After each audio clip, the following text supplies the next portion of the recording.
Welcome back student, this is Meera Gupta and today in this video I am going to start the very new chapter from class 11th English book. Chapter is Albert Einstein at School, written by Patrick Pringle. As this title indicates that this is the story about Albert Einstein. Here in this story, you will know how he was expelled from his school of Germany. Okay. Earlier, I have given you the detailed summary of the chapter, and in this chapter, in this video, I am going to cover the explanation line wise. Let us begin with the chapter Albert Einstein at School. Albert Einstein was born on 1879 and was died on 1955. He is regarded as the greatest physicist since Newton. If we talk about the greatest physicist after Newton, the only name comes, and that is Albert Einstein. The well-known biographer Patrick Pringle describes the circumstances which led to Albert Einstein's expulsion from a German school. Okay. Now here, biographer means a person who writes an account of someone else. Okay. And expulsion here means the action of forcing someone to leave an organization. Okay. So let us start the story. This video contains from para 1 to 7. Okay. So here we will start from para 1. In what year, Einstein asked the history teacher, did the Prussians defeat the French at Waterloo? I don't know, sir. Why don't you know? You have been told it often enough. I must have forgotten. Did you ever try to learn? Asked Mr. Brown. No, sir, Albert replied with his usual unthinking honesty. Why not? I can't see any point in learning dates. One can always look them up in a book. Mr. Brown was speechless for a few moments. You amaze me, Einstein, he said at last. Don't you realize that one can always look most things up in the books? That applies to all the facts you learnt at school. Yes, sir. Then I suppose you don't see any point in learning facts. Frankly, sir, I don't, said Albert. Okay. Now, listen the explanation.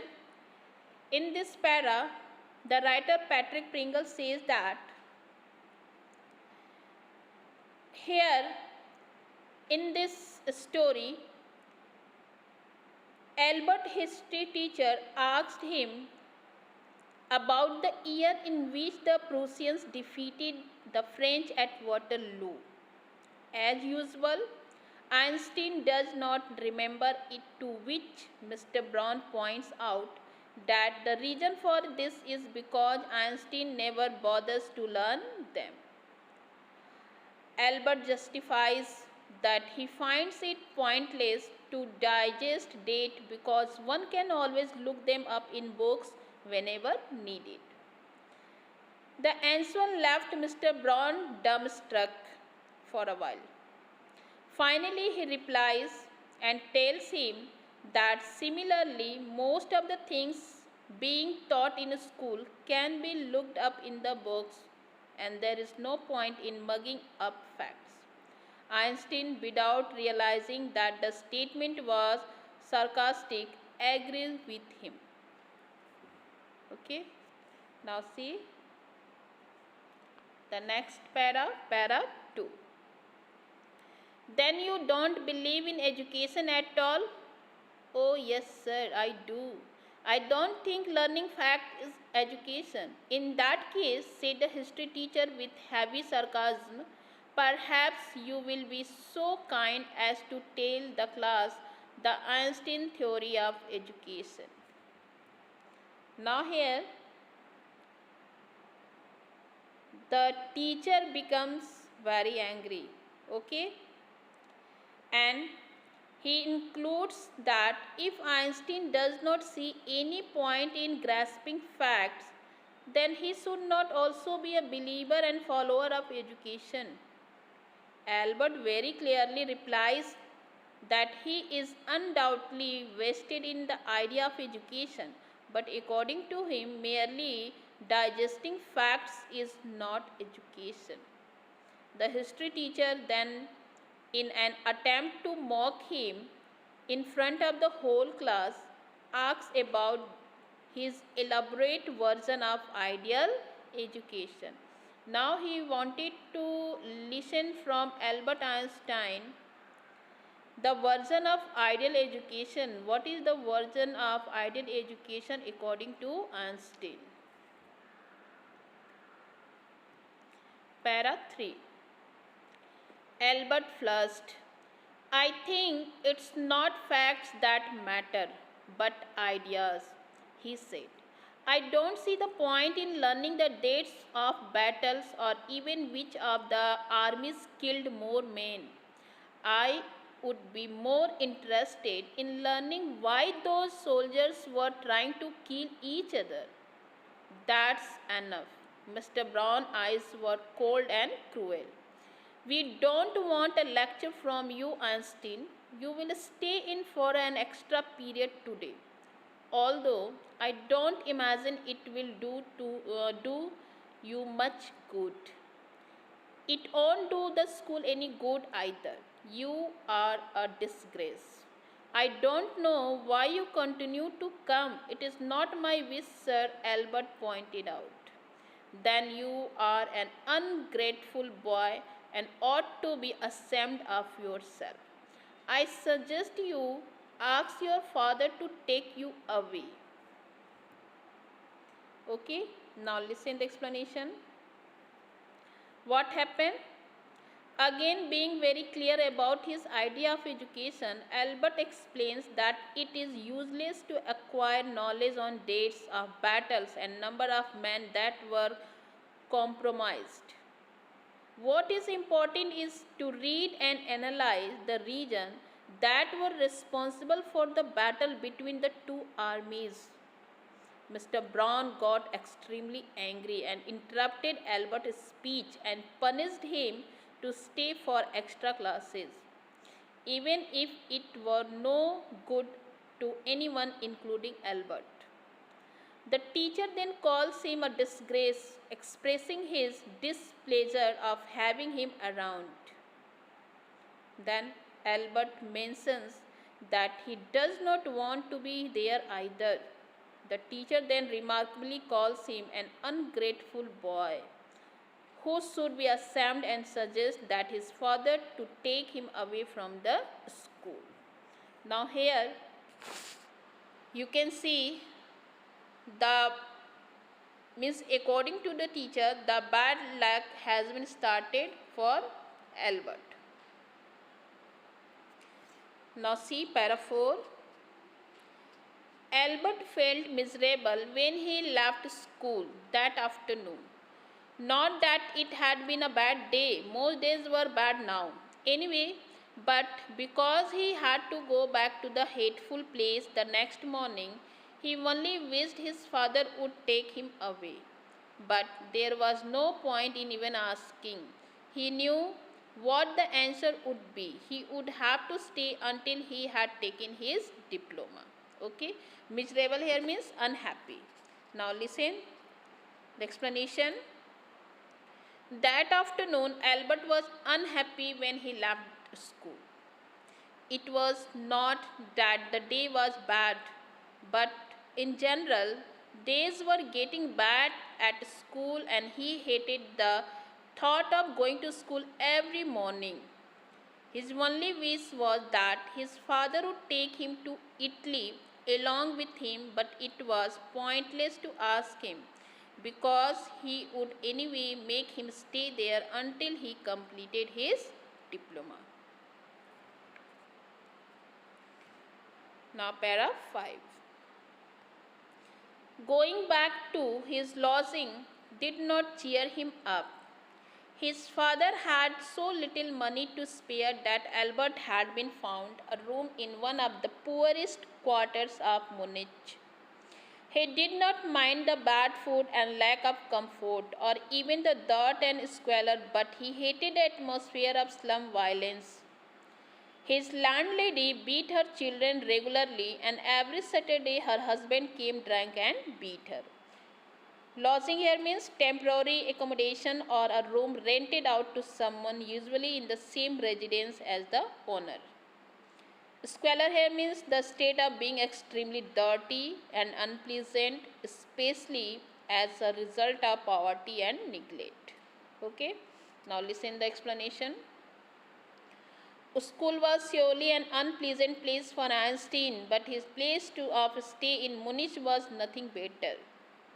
Because of limited cash availability with his father, he had to stay within the poorest neighborhood in Munich.